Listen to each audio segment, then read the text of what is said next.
Muito bem, a paz do Senhor a todos os irmãos. Que Deus venha abençoar a sua vida, em especial os nossos irmãos com mais de 60 anos, que devido à pandemia do coronavírus não estão podendo congregar, mas nós cremos que o Senhor Jesus, na sua infinita bondade e misericórdia, pode fortalecer o coração de cada um de vocês, aí mesmo nas suas casas, e que Ele venha fazer isso através da sua palavra nessa noite. Nós vamos falar na terceira parte, irmãos, da mensagem Guiados e Abençoados por Deus.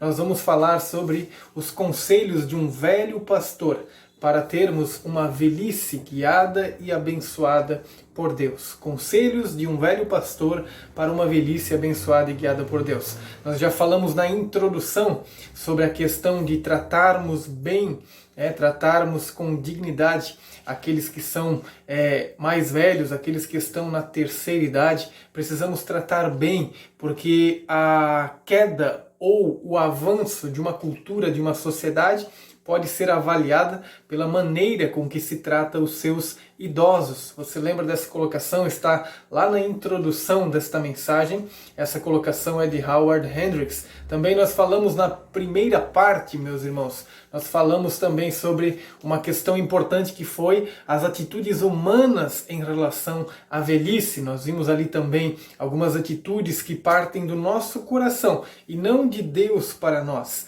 Algumas atitudes até mesmo bem negativas em relação à velhice. Mas graças a Deus, daí na parte 2 nós falamos sobre as atitudes bíblicas em relação à velhice. E hoje na parte 3 queremos falar sobre os conselhos de um velho pastor para termos aí, desenvolvermos ou conduzirmos a nossa velhice de forma abençoada, de forma agradável diante de Deus, irmãos. Então esteja atento aos conselhos que serão postos aqui, que certamente serão uma bênção aí para a sua vida. Amém, irmãos? Então, em primeiro lugar, o que se aconselha, um velho pastor, ele aconselhou o seguinte, irmãos. Primeiro conselho: considere a vida um processo de semear e colher, de plantar e colher. Gálatas capítulo 6, versículo 7, a Bíblia diz na parte B do versículo 7, portanto, tudo que o ser humano semear, isso também colherá. E esta é uma grande verdade, meus irmãos. Tudo que nós fazemos nesta nossa vida, nesta nossa caminhada, o resultado ele vem. Muitas vezes não escolhemos bem as sementes que plantamos e certamente a colheita vem também de uma forma não desejável muitas vezes. Então nós precisamos estar atentos, precisamos cuidar qual está sendo o tipo de semeadura que estamos fazendo, para que nós possamos em breve ou num futuro aí, nós possamos ter uma colheita saudável. Então nós devemos considerar a vida um processo sempre assim, nesta lei bíblica da palavra de Deus, um processo de plantar e colher. Este é o primeiro conselho. O segundo conselho que este velho pastor, entre aspas, ele dá a todos nós, este conselho é: desenvolva uma vida pronta para servir, uma vida de prontidão em servir. Lá na carta do apóstolo Paulo a Tito, capítulo 2, e o versículo 2 e o versículo 3, o apóstolo orienta então o jovem Tito a como ele deveria trabalhar com os seus idosos, né? No versículo 2 ele fala aos homens idosos, no versículo 3 às mulheres idosas. E ali nós podemos observar, nós podemos verificar que ali na verdade há orientações para que se desenvolva uma vida de servidão, uma vida disposta a servir o próximo. O versículo 2 ele diz o seguinte para os homens idosos: ensine os homens mais velhos a serem sérios e calmos. Eles devem ser sensatos. O que é sensato? É a pessoa que tem uma mente equilibrada, é a pessoa que domina os seus impulsos, é uma pessoa que tem um equilíbrio, consegue administrar bem as suas faculdades mentais. Isso é sensato.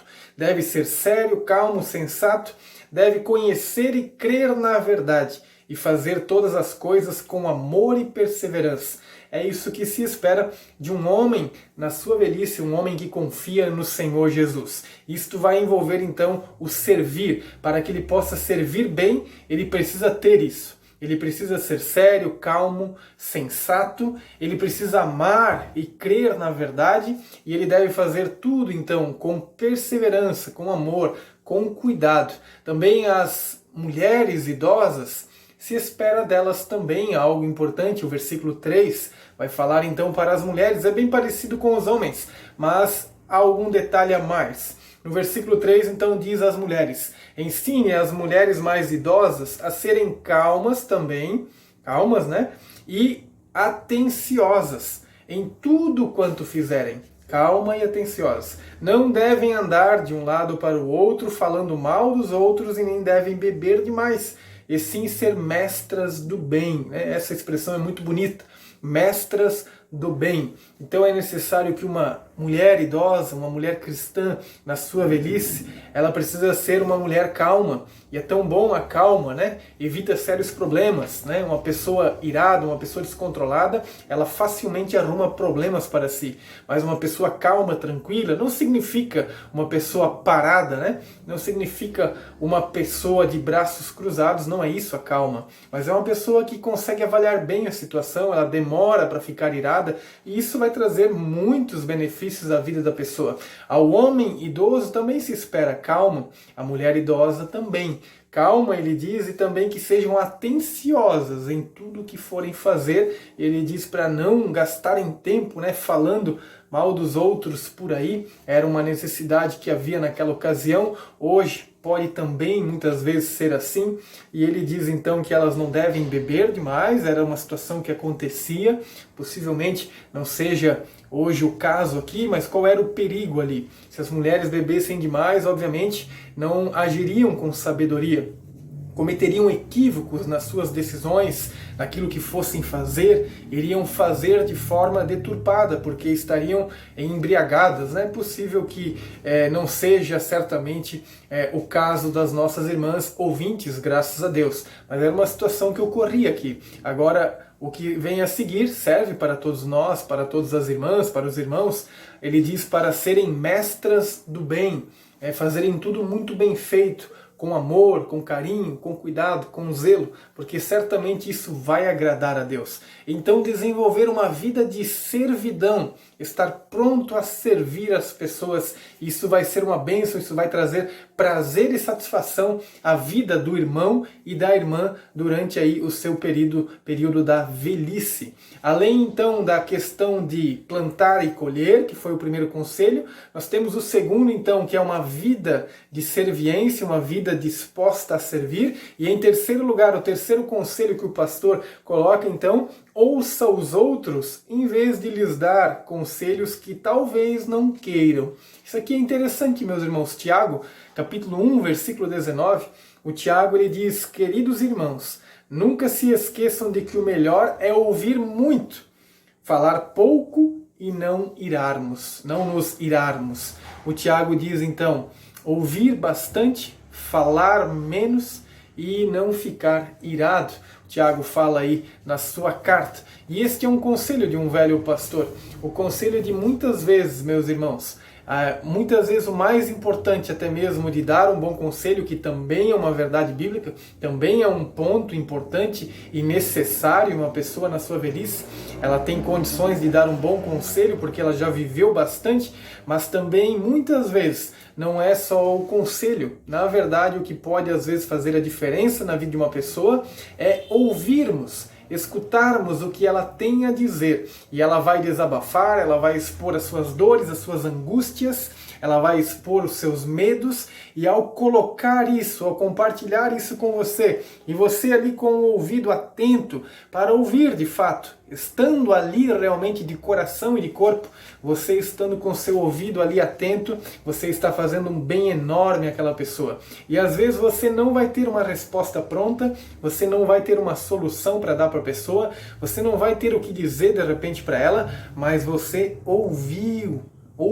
aquela pessoa, e isso já vai ser um grande trabalho que você está fazendo para ela. Por isso o Tiago diz: ouvir muito, falar pouco e não ficarmos irados. Este é o terceiro conselho, meus irmãos. Às vezes, antes mesmo de darmos a solução a alguém, o mais importante talvez no primeiro momento seja que nós venhamos a ouvir aquela pessoa. Isso é importante. Todos nós gostamos de ser ouvidos, não é verdade, irmão? É tão bom quando nós estamos contando alguma coisa e nós percebemos que de fato a pessoa está ali ouvindo, ela realmente está com o seu coração, os seus ouvidos estão ali para nos escutar, para atender ao que nós estamos falando. Isso é maravilhoso. E este é um conselho também de um velho pastor. Em quarto lugar, também, irmão, importante e não deve ser desconsiderado, aceite de bom grado, irmão, de bom coração, as limitações físicas que a vida vai trazendo, irmão.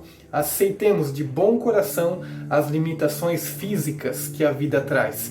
Em Eclesiastes capítulo 12, versículo 1 ao 7, o Salomão vai trazer ali, irmão, todo o processo da velhice e o que vai acontecendo ali com o corpo. É interessante você dar uma olhada aí na sua casa. Eclesiastes 12, 1 ao 7. Observe a linguagem que Salomão usa, é uma linguagem bem poética, é uma linguagem que ele faz comparações, até é bom se você puder ler, leia numa Bíblia mais na linguagem de hoje, que vai facilitar para você o entendimento. O Salomão descreve bem certinho o que vai acontecendo com o nosso corpo físico, como ele vai sentindo, como ele vai devagarzinho, ele vai diminuindo a sua força, e isso é um processo natural da vida, meus irmãos. O próprio Deus estabeleceu assim.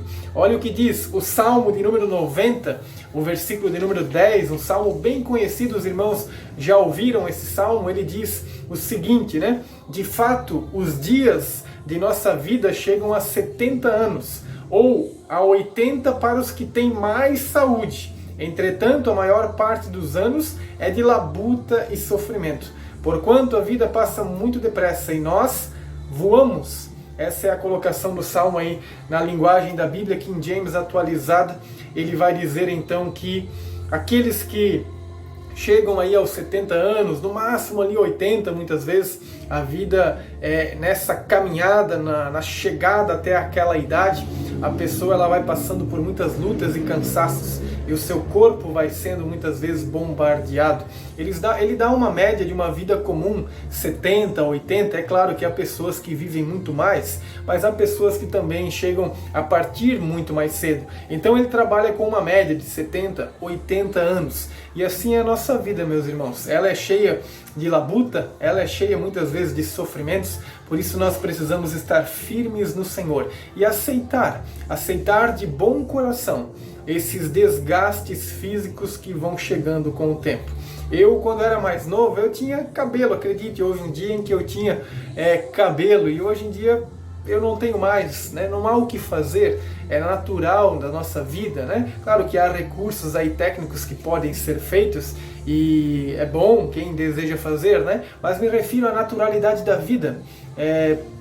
Foi assim, né? O meu físico nessa parte capilar, ele foi degradando e caindo cada vez mais, e vai ser assim cada vez mais. Estou apenas dando, né, um exemplo do que acontece com o nosso físico. O nosso corpo, a nossa resistência, ela vai diminuindo, as nossas pernas, os nossos braços, eles vão perdendo aquele seu vigor, aquela sua força, e isso é natural, não há nada estranho acontecendo. Nós devemos, claro, no que nos compete, nós devemos cuidar da nossa saúde dentro das possibilidades, dentro daquilo que podemos, devemos estar atentos, né, a recursos que nós podemos buscar. Mas o que estamos tratando aqui nesse ponto de aceitar com bom coração as limitações físicas é aquilo que é natural da vida que o próprio Deus colocou. A velhice, ela vem acompanhada de uma diminuição da potência física, e isso vai acontecendo com todos nós, é um processo natural da vida. É triste quando nós observamos muitas vezes uma pessoa, seja um homem, seja uma mulher, que tem dificuldade de lidar com a sua velhice no sentido físico. A pessoa não se conforma, não estamos falando de alguém que cuida do seu corpo de uma forma saudável, natural, não é esse o ponto, mas uma pessoa que muitas vezes ela é doente, muitas vezes ela tem um hipercuidado, ela tem um excesso de cuidado, porque ela não conseguiu lidar com a ideia de que a velhice vai lhe trazer um menor desempenho na parte física. E muitas vezes homens e mulheres vão atrás de muitos recursos para tentar diminuir esse processo que na verdade ele é natural. natural, o próprio Deus estabeleceu assim. Portanto, aceitemos de bom coração as limitações físicas que vêm aí com a velhice. Amém, irmão? Deus vai dar graça, é o processo da vida. Assim como fomos crianças um dia, assim como fomos adolescentes, jovens, assim em meia-idade, na terceira idade, são processos, são fases da vida que o próprio Deus estabeleceu e Ele vai dar graça a cada um. Que você, que nós possamos aí, quando chegar a nossa hora, ou você que já está aí na velhice, que Deus lhe dê graça, que você possa ter essa sabedoria e compreender que aí os 60 anos, os 70, os 80, os 90 anos, é natural que o corpo físico ele vai sentir, ele já não é mais o mesmo. Mas nós podemos trabalhar nossa mente, nós podemos cuidar dentro daquilo que é saudável, dentro daquilo que é natural. Amém, irmão? Que Deus abençoe a sua vida. Em quinto lugar, esse velho pastor, ele dá também um conselho importante, irmão. Ele fala da importância de se comunicar com as pessoas. Mantenha uma vida de comunicação com as pessoas. Diz lá em Colossenses capítulo 4, versículo 6, o apóstolo Paulo diz que as suas conversas sejam sempre agradáveis e de bom gosto, e que vocês saibam também como responder a cada pessoa. Ele diz então que as conversas, a comunicação, seja sempre agradável.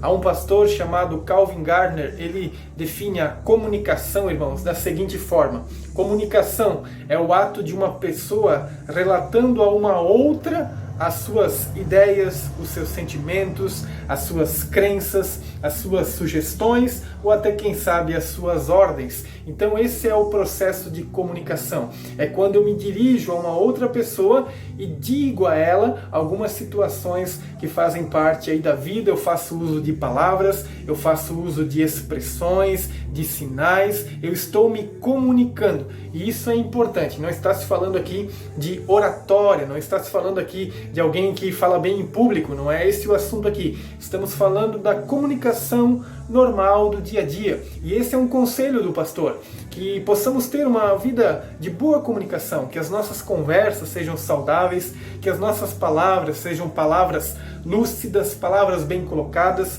Quando formos a um local público, no sentido de, por exemplo, uma padaria, ou de repente nós vamos lá fazer uma visita a uma pessoa da família, é importante então que as nossas palavras, que as nossas conversas sejam agradáveis e que nós saibamos responder bem às pessoas de forma tranquila, de modo que fique evidente que há algo diferente em nós, pelas palavras que nós usamos, pela maneira com que conversamos, pela forma com que desenvolvemos a nossa comunicação.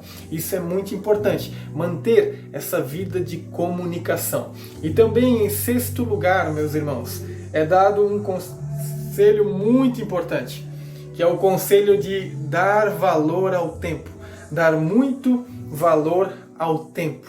Você conhece a linda passagem de Eclesiastes, capítulo 3, versículo 1 ao 8, onde a Bíblia fala que há um tempo para tudo. A Bíblia diz que há tempo de sorrir, tempo de chorar, há tempo para todas as ocasiões nesta vida.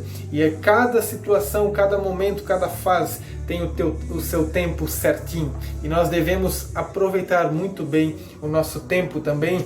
Eclesiastes 9:10, ele vai dizer que tudo que vier à nossa mão, nós devemos procurar fazer bem feito, com capricho, com cuidado.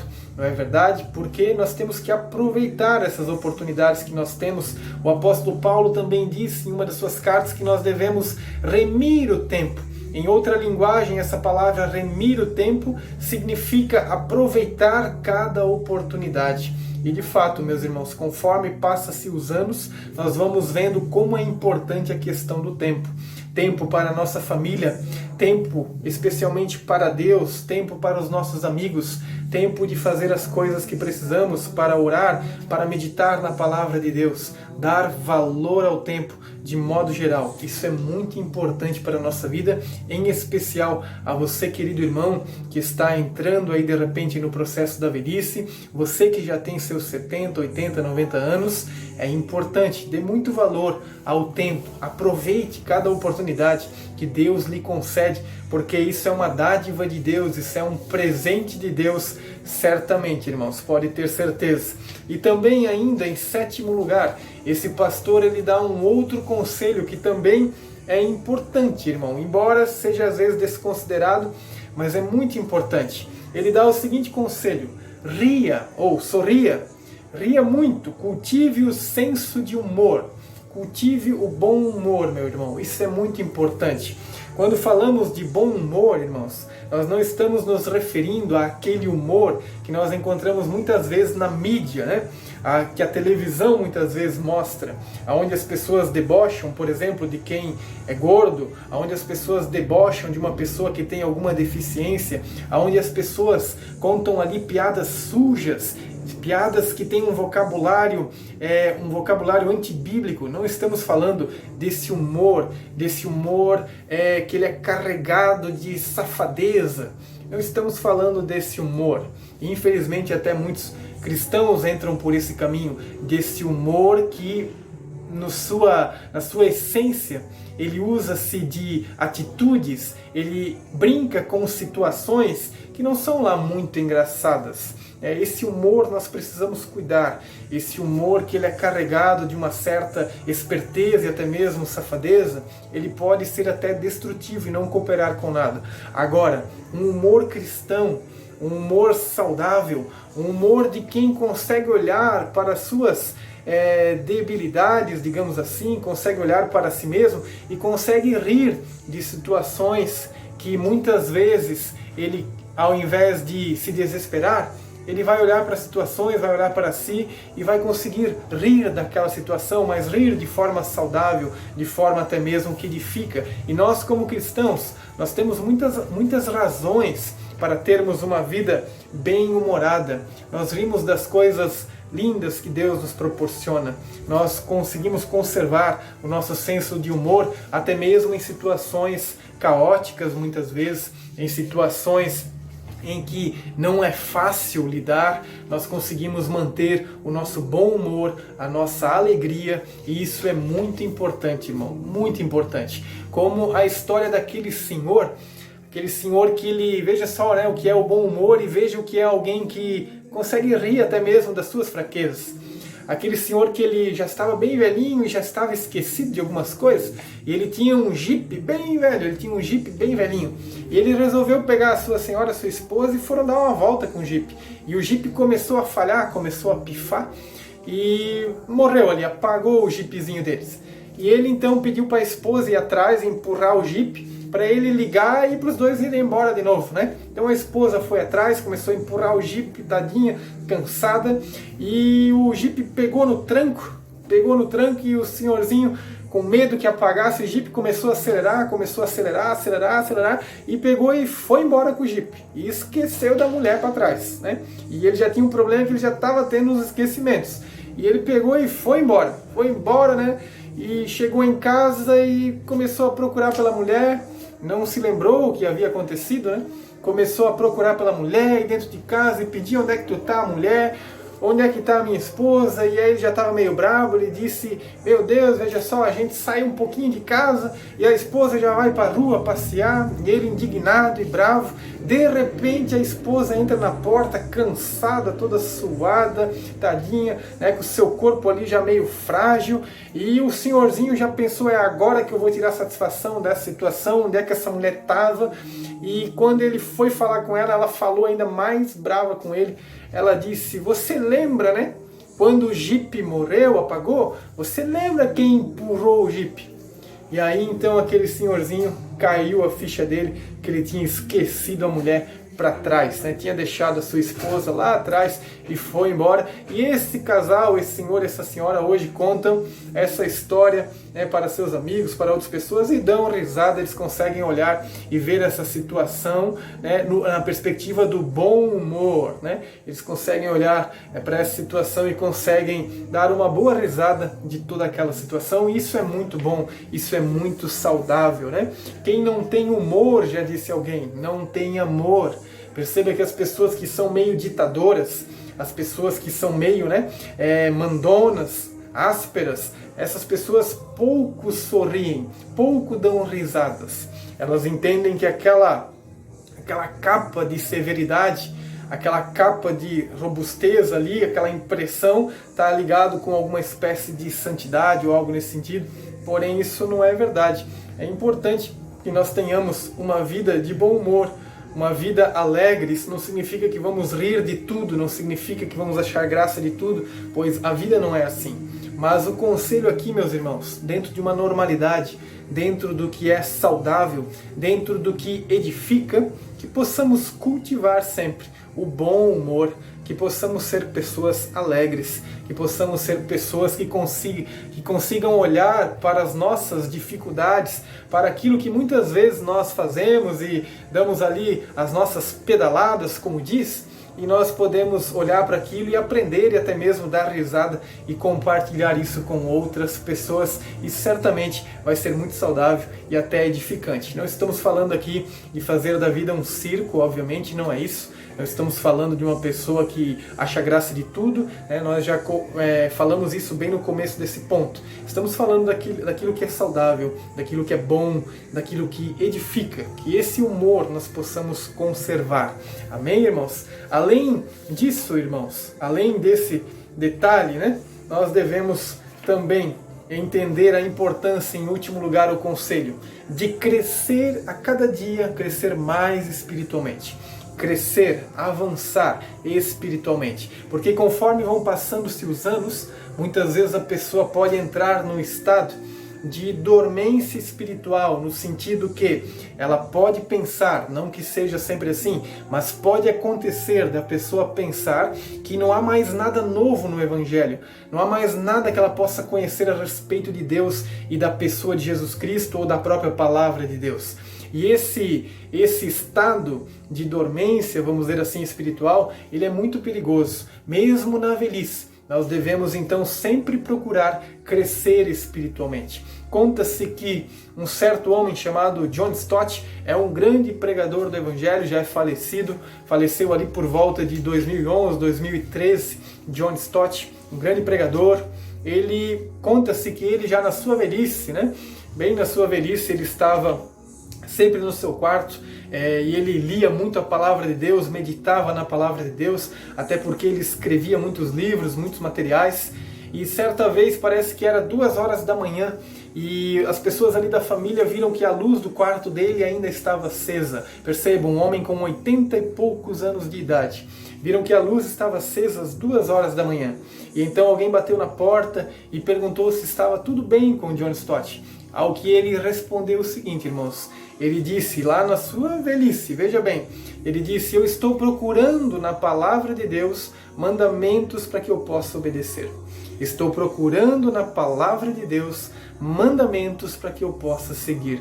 Percebo que é um homem que entende a necessidade de que mesmo na velhice ele venha a desenvolver uma vida espiritual robusta, firme. Ele quer crescer ainda mais, mesmo na sua velhice, irmão. E isso é importante. O apóstolo Pedro, ele deixa esse alerta em 2 Pedro, capítulo 3, o versículo de número 18. O apóstolo Pedro, ele diz então, para crescer na graça e no conhecimento de Jesus Cristo, ele diz assim: porém, continuem a crescer na graça e no conhecimento do Senhor Jesus, Salvador Jesus Cristo. Glória a Ele, agora e para sempre. Amém. Então, continuem a crescer na graça e no conhecimento do nosso Senhor Jesus Cristo. Esse é o último conselho que este pastor dá, o de crescer espiritualmente. Busque o Senhor Deus, confie nele, se apegue à palavra dele, se apegue à confiança plena nele. E Deus, mesmo na sua velhice, querido irmão, Deus pode revelar coisas lindas da sua palavra ao seu coração. Não tenha dúvida disso, querido irmão, amém? Porque conforme vão passando os anos, muitas vezes a pessoa pode chegar num estágio em que ela supõe que não há mais nada que aprender. E isso seria uma tragédia, na verdade. Isso seria um perigo imenso, pode ter certeza. Certo, irmão? Então guardemos estes conselhos em nossos corações, queridos irmãos. Nessa noite, então, os conselhos de um velho pastor para uma vida guiada e abençoada por Deus. Vamos lembrar, irmão, quais são esses conselhos rapidamente? Você consegue lembrar quais foram esses conselhos? Nós vimos então a questão de a vida, ela é um processo de plantar e colher. nós vimos sobre a prontidão de servir, nós vimos sobre a questão de ouvir mais, também aceitar de bom grado as limitações físicas, nós vimos sobre a importância de manter uma vida de comunicação, também de dar muito valor ao tempo, esse é um conselho importante, também o conselho de sorrir, cultivar o senso de humor, cultivar um bom humor, e por último nós vimos então o conselho de crescer espiritualmente. Amém, irmãos? Que Deus venha abençoar a sua vida, guarde essa mensagem no seu coração, que o Senhor abençoe a sua casa, abençoe a sua família, seus filhos, seus netos, se você tem, que Deus venha abençoar aí grandemente a cada dia, amém, irmão? Gostaria de orar por você nesse instante, diante dessa palavra, desses conselhos que foram aqui dados, que certamente serão edificantes para as suas vidas, também para a vida de cada um de nós, amém? Vamos orar nesse instante? Senhor Deus e Pai, nós oramos sobre esta palavra e te pedimos, ó meu Deus, que Tu venhas a abençoar os nossos irmãos, dando a eles, Senhor meu Deus, a força, a coragem, a segurança, Senhor, que Tu venhas a manter a fé deles e que eles possam olhar para Ti a cada dia, Senhor, que eles permaneçam firmes na Tua verdade e que nada neste mundo, Senhor, roube a fé que eles têm e tudo aquilo que aqui foi falado, ó Deus, possa servir, possa ser útil, Senhor, possa ser instrutivo para a vida dos nossos irmãos. Assim nós te pedimos a Tua bênção sobre eles, em nome de Jesus. Amém, Senhor. Amém, querido irmão. Que Deus abençoe a sua vida, amém? No nosso próximo encontro, nós falaremos da parte 4, a última parte. Nós vamos falar na parte 4 exatamente sobre o texto de Provérbios, capítulo 3, versículo 1 e 2, onde nós vamos entrar agora na análise daí no texto de Provérbios, para que nós possamos ver como ter uma vida guiada e abençoada por Deus, a partir daí daquele texto de Provérbios, capítulo 3, versículo 1 e 2, certo, irmão? Então isso será lá na parte 4, tá certo? Então que Deus venha lhe abençoar, obrigado pela sua atenção, um grande abraço, que Deus lhe abençoe.